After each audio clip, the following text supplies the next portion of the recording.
Bonjour à tous et bienvenue sur Graines d'idées Racines d'avenir pour ce premier épisode du thème potager. Aujourd'hui, à travers quelques explications simples et 2 tests gratuits et rapides, vous allez apprendre à mettre en évidence la tendance majoritaire de votre sol ainsi que vous faire une idée de son pH.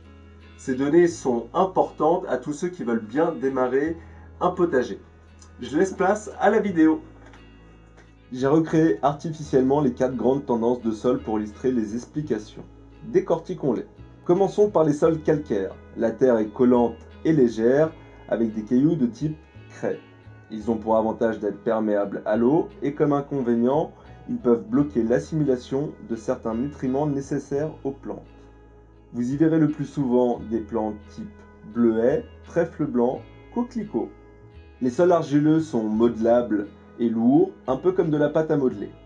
Ils ont pour avantage d'être perméables à l'eau et pour inconvénient de geler et s'engorger facilement. Vous y trouverez le plus souvent des plantes comme la pâquerette, le liseron ou le bouton d'or.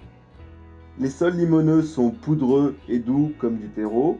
Ils ont pour avantage d'être fertiles et riches en nutriments et pour inconvénient d'être fragiles et de former une croûte sous l'effet de l'arrosage ou de la pluie. Vous y verrez le plus souvent des plantes type ortie ou lierre. Les sols sableux sont granuleux, sans cohésion avec les grains. Ils ont pour avantage de se réchauffer vite et d'être perméables à l'eau et à l'air. Mais pour inconvénient d'avoir un besoin en eau important, ils retiennent mal certains nutriments nécessaires aux plantes. Vous y trouverez le plus souvent des plantes type centaurée ou chardon. Passons au premier test, humidifiez une poignée de terre de jardin et essayez de former une boule. Si elle est légère et collante, c'est une tendance calcaire. Si elle est lourde et modelable, c'est une tendance argileuse. Si elle est légère et fragile, c'est une tendance limoneuse. Et si elle est impossible ou presque à réaliser, c'est une tendance sableuse. Avant de passer au test du pH, petit rappel.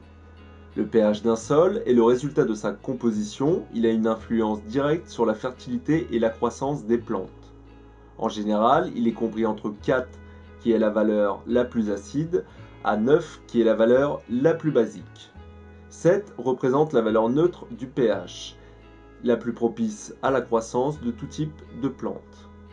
Plus le pH est proche des extrêmes, plus le choix de vos plantations est limité, d'où l'importance d'avoir cette donnée.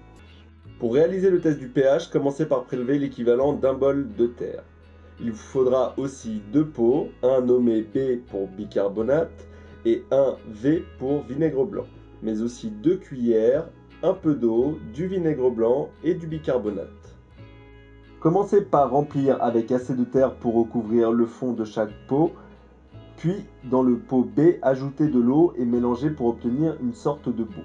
Puis ajoutez une cuillère à café de bicarbonate.